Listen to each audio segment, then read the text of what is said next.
Bismillah. Assalamualaikum sahabat. Kali ini kisahnya tentang Amr bin Jamuh. Dia bersikeras tetap menyembah berhala meskipun seluruh keluarganya sudah masuk Islam. Anak-anaknya berupaya keras mengajaknya masuk Islam. Kisah berikut ini tentang upaya keras anak-anak Amr bin Jamuh menyadarkan ayahnya yang akhirnya berhasil. Amr bin Jamuh bahkan tidak bisa dihalangi ikut berperang membela Islam meskipun sudah tua dan kakinya pincang.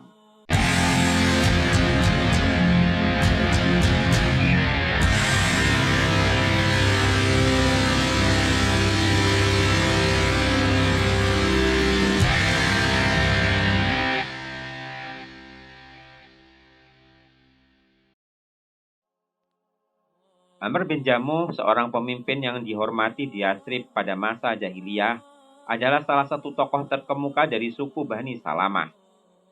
Di tengah-tengah masyarakat Madinah, Amr dikenal karena kekayaan dan kedermawanannya yang luar biasa.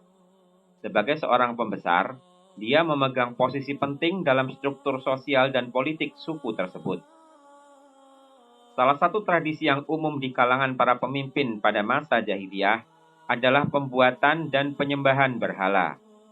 Setiap pemimpin diwajibkan memiliki berhala di rumahnya. Diyakini sebagai sumber keberkahan dan perlindungan. Pada waktu-waktu tertentu, mereka bahkan menyembelih hewan sebagai kurban untuk berhala tersebut. Amr bin Jamuh juga mengikuti tradisi ini. Dia membuat sebuah berhala yang dia beri nama Manat, menggunakan kayu yang indah dan mewah. Berbeda dari yang lain, Amr sangat memperhatikan dan merawat berhala ini dengan penuh dedikasi. Dia selalu menjaga dan memberikan persembahan terbaik untuknya, bahkan memberikan wewangian terbaik agar berhala tersebut terlihat indah dan terjaga dengan baik. Pengabdian Amr terhadap Manat menunjukkan seberapa kuatnya keyakinannya pada kekuatan dan perlindungan yang diharapkan dari berhala tersebut. Bagi Amr, berhala tersebut bukan hanya sekadar objek penyembahan, tetapi juga simbol dari kekuatan dan keberuntungan yang diharapkan olehnya dan keluarganya. Amr bin Jamuh telah berusia 60 tahun ketika cahaya iman menyinari kota Yathrib melalui dakwah yang diemban oleh Mus'ab bin Umair. Dakwah ini menghasilkan konversi ke Islam dari 3 orang anak Amr bin Jamuh, yaitu Mu'ad, dan Kholat. Selain itu, seorang teman sebaya mereka, Mu'ad bin Jabal, juga memeluk Islam. Bahkan, istri Amr, Hindun, juga masuk Islam bersama anak-anaknya. Namun, Amr sendiri tidak menyadari bahwa mereka semua telah memeluk agama baru ini. Hindun menyaksikan mayoritas penduduk Yathrib memeluk Islam, satu-satunya pembesar Madinah yang masih memeluk kepercayaan paganisme adalah suaminya dan segelintir pengikutnya. Dalam kesedihan dan keputusasaan, Hindun khawatir Amr meninggal dalam keadaan kafir dan dihukum di neraka. Amr bin Jamuh merasa cemas melihat dampak dakwah yang dibawa oleh Mus'ab bin Umair di Yathrib. Ia khawatir bahwa anak-anaknya akan terpengaruh dan meninggalkan agama nenek moyang mereka yang merupakan kemusyrikan, untuk mengikuti agama yang diperkenalkan oleh Mus'ab. Khawatir akan kehilangan anak-anaknya dari ajaran nenek moyangnya, Amr bin Jamuh merasa perlu untuk bertindak. Amr bin Jamuh berkata kepada istrinya Hindun dengan nada tegas, "Ya Hindun, jagalah anak-anak kita agar tidak bertemu dengan pria itu, sehingga kita bisa menentukan tindakan yang harus kita ambil terhadapnya." Hindun dengan suara lembut menanggapi, "Baiklah, tetapi apakah kamu ingin mendengar pendapat Mu'ad tentang pria ini?" Amr terkejut, bertanya apakah Mu'ad setelah meninggalkan agamanya tanpa pengetahuannya. Hindun menjelaskan bahwa Mu'ad pernah menghadiri beberapa pertemuan yang diadakan oleh Mus'ab dan mengingat beberapa hal yang dia sampaikan. Kemudian Amr berkata, Panggil dia agar bisa bicara denganku." Ketika Mu'adz hadir, Amr meminta dia untuk menceritakan apa yang dia ketahui tentang Mus'ab. Mu'adz kemudian membacakan surat Al-Fatihah, mengungkapkan keyakinannya pada ajaran Islam. Amr terpesona oleh pembacaan Mu'adz, berkata, "Ucapan ini sungguh indah. Apakah semua yang dia katakan seindah ini?" Mu'adz dengan antusias menjawab, "Bahkan lebih indah lagi, ayah. Apakah engkau akan mengikuti mereka? Semua orang dari suku kita telah bersumpah setia kepada Mus'ab bin Umair." Amr yang sudah lanjut usia berdiam sejenak sebelum berkata, "Aku tidak akan mengambil keputusan sebelum aku meminta nasihat dari Manat dan melihat apa yang dia katakan." Mu'adz menegaskan, "Manat tidak bisa mengucapkan apa-apa, ayah. Dia hanya sebatang kayu bisu yang tidak dapat berpikir dan berbicara." Amr bersikeras, "Aku tidak akan membuat keputusan sebelum berunding dengannya." Amr bin Jamuh mendatangi Manat, sesuatu yang di luar kebiasaan mereka dalam kejahiliyaan. Biasanya jika ingin berbicara dengan berhala, seseorang akan berdiri di belakang seorang wanita tua yang dianggap dapat memberikan jawaban yang diilhamkan oleh para berhala. Namun, kali ini Amr berdiri tegak di hadapan Manat, menumpukan berat badannya pada kaki yang sehat, sementara kaki satunya pincang. Dengan penuh pengagungan, Amr memuji Manat dan berkata, "Ya Manat, pastilah engkau mengetahui kedatangan orang dari Mekah yang menyebarkan dakwah di tanah kita. Ia hanya menginginkan keburukan bagi kita. Ia datang untuk menghalangi kita dari penyembahmu. Meskipun aku terpikat oleh indahnya ucapannya, aku tidak akan bersumpah setia kepadanya sebelum aku berunding denganmu. Berilah petunjukmu padaku." Namun, Manat tetap bisu tanpa memberikan jawaban apapun kepada Amr. Amr berpikir, "Mungkin engkau sedang marah. Aku tidak akan melakukan apapun yang dapat membahayakanmu setelah ini. Namun, aku akan meninggalkanmu sendiri untuk beberapa hari hingga amarahmu mereda." Anak-anak Amr bin Jamuh menyadari cinta ayah mereka terhadap berhala Manat. Namun mereka melihat keraguan mulai menyelimuti hati sang ayah. Mereka menyadari bahwa mereka harus mengubah pemikiran ayah mereka untuk memperoleh iman. Pada suatu malam, bersama dengan Mu'adz bin Jabal, mereka membawa Manat dan menyembunyikannya di sebuah lubang tempat pembuangan sampah milik Bani Salamah. Tanpa sepengetahuan siapapun, mereka kembali ke rumah masing-masing. Ketika pagi tiba, Amr mencari Manat dengan harapan memberikan penghormatan seperti biasa. Namun ia terkejut saat menemukan bahwa Manat tidak ada di tempatnya. Dengan marah, Amr menanyakan siapa yang telah berani menghina Tuhan mereka semalam, namun tidak seorang pun mengaku. Dengan marah yang memuncak, Amr mencari Manat di setiap sudut rumahnya dalam keadaan emosional yang sangat terlihat. Ancaman dan kecaman terus-menerus keluar dari bibirnya hingga ia menemukan Manat, kepala berhalanya terselip di lubang. Tanpa ragu, Amr membersihkan Manat dengan cermat, memberikan wangi-wangian padanya, dan mengembalikannya ke tempat semula. Dengan penuh keberanian, ia bersumpah bahwa jika mengetahui pelaku di balik tindakan ini, pasti akan menghukumnya dengan keras.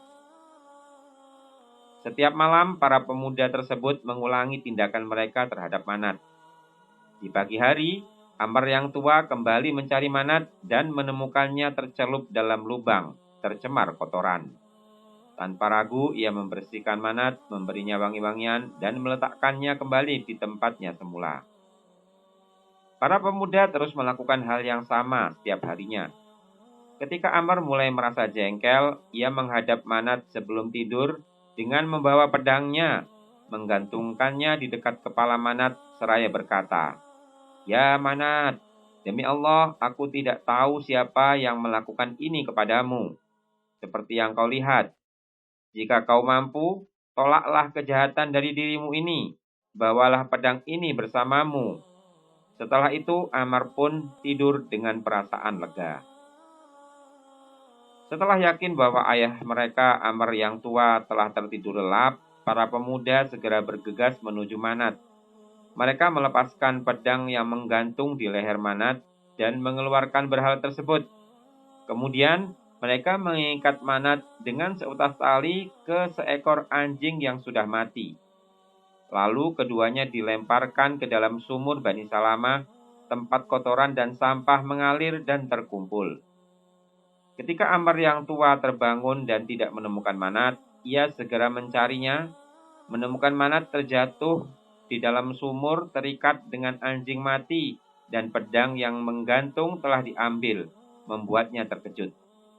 Kali ini Ammar tidak mengambil Manat dari lubang. Ia membiarkan berhala itu tetap berada di sana. Kemudian dengan tegas ia berkata, "Demi Allah, jika engkau benar-benar seorang Tuhan, tidak mungkin kau terikat bersama anjing di dalam sumur." Tidak lama kemudian, Ammar memeluk agama Allah. Ammar bin Jamuh merasakan manisnya iman yang membuatnya menyesal atas setiap saat yang dilakukannya dalam kemusyrikan.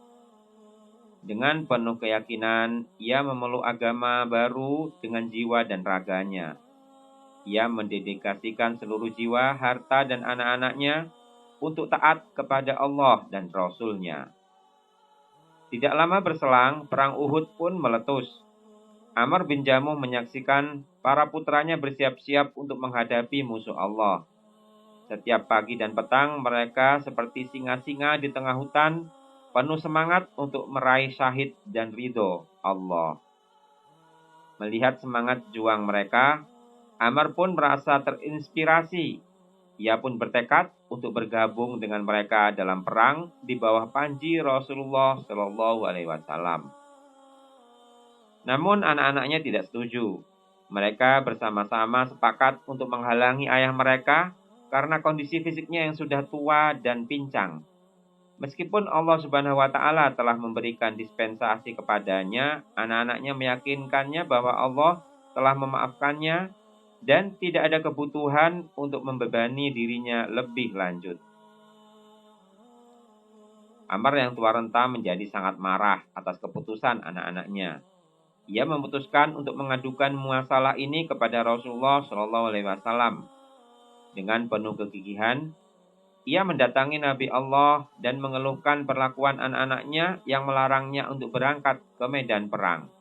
Ammar berkata, "Wahai Nabi Allah, anak-anakku melarangku melakukan kebaikan ini dengan alasan kakiku yang pincang.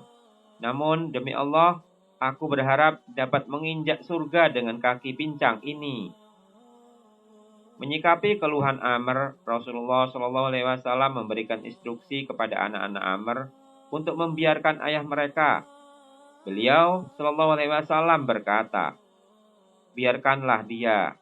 Semoga Allah memberikan kesyahidan baginya." Mendengar perintah Rasulullah Shallallahu Alaihi Wasallam, anak-anak Ammar pun patuh dan membiarkan ayah mereka melaksanakan niatnya dengan mengikuti perintah Nabi. Saat waktu berangkat diumumkan, Ammar bin Jamuh mengucapkan kata perpisahan kepada istrinya dengan kesan seolah-olah ia tidak akan kembali lagi. Kemudian ia menghadap kiblat, mengangkat kedua telapak tangannya ke langit dan berdoa, "Ya Allah, berikanlah aku kesahidan dan jangan kembalikan aku kepada keluarga lagi dengan rasa putus asa." Dalam perjalanan berangkat, Ammar didampingi oleh ketiga anaknya dan pasukan besar dari Bani Salamah. Saat perang semakin sengit dan orang-orang mulai terpisah dari barisan Rasulullah SAW, Ammar bin Jamuh terlihat di barisan terdepan. Ia melompat maju dengan kakinya yang sehat sambil berseru, "Aku merindukan surga, aku merindukan surga." Anaknya yang bernama Khalad mengikutinya dari belakang. Keduanya bertempur dengan gagah berani melindungi Rasulullah SAW dari musuh-musuhnya. Akhirnya keduanya gugur sebagai syuhada di medan perang. Jarak waktu kematian anaknya tidak terlalu lama setelah kematian Amr bin Jamuh, mengukuhkan keberanian dan keinginan mereka untuk meraih surga bersama. Setelah pertempuran berakhir, Rasulullah SAW berdiri di hadapan jenazah para syuhada untuk menguruk kubur mereka. Beliau bersabda kepada para sahabatnya, "Biarkanlah darah dan luka mereka.